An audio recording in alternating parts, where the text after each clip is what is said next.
Mr. Nosey liked to know about everything that was going on. He was always poking his nose into other people's business.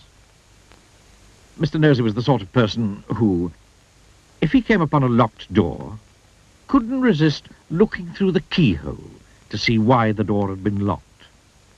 Mr. Nosey was the sort of person who, if he found an unopened letter addressed to somebody else, would simply have to open it to find out what was inside. Mr. Nosey was the sort of person who, if he was sitting reading his paper on a train, would much rather read the paper of the person sitting next to him.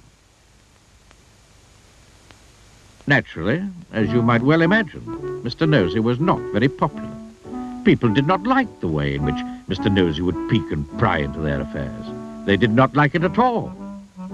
But did that stop Mr. Nosey peeking and prying? It did not. Mr. Nosey lived in a funny, tall, thin house in a place called Tittletown. The people of Tittletown decided that Mr. Nosey was becoming much too nosy. And so they held a meeting to discuss what to do about him.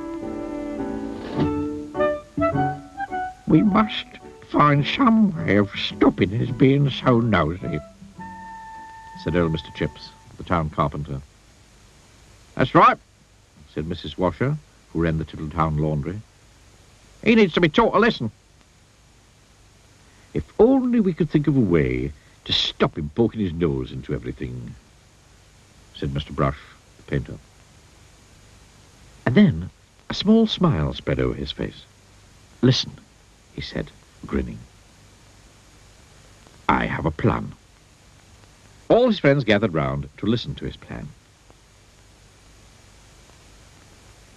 The following morning, Mr. Nosey was out walking along Tittletown High Street when he heard somebody whistling behind one of the closed doors.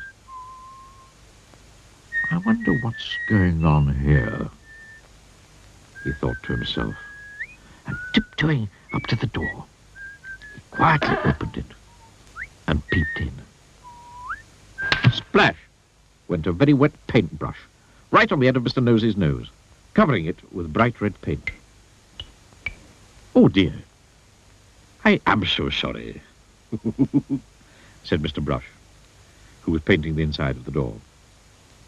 Poor Mr. Nosey had to go straight home and try to remove the red paint, which was very difficult and rather painful.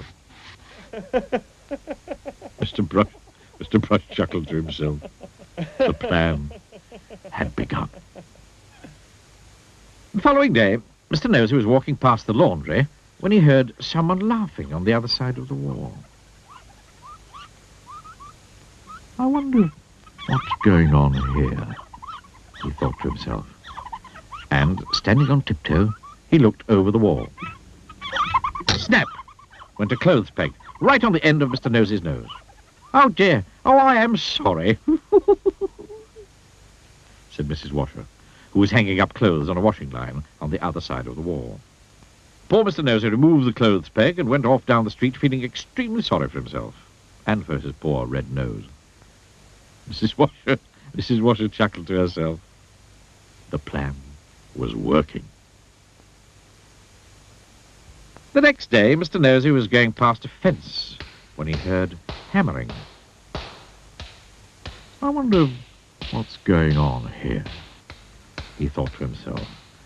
Creeping very quietly to the end of the fence, he peeped round. Bang! Went a hammer right on the end of Mr. Nosey's nose. Oh dear. Oh, I am sorry, said old Mr. Chips, who was nailing up a loose plank in the fence.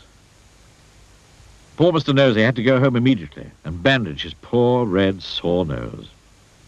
Mr. Chips grinned a broad grin. The plan was working very well indeed. The following day, Mr. Nosey was walking in the woods when he heard someone sawing wood.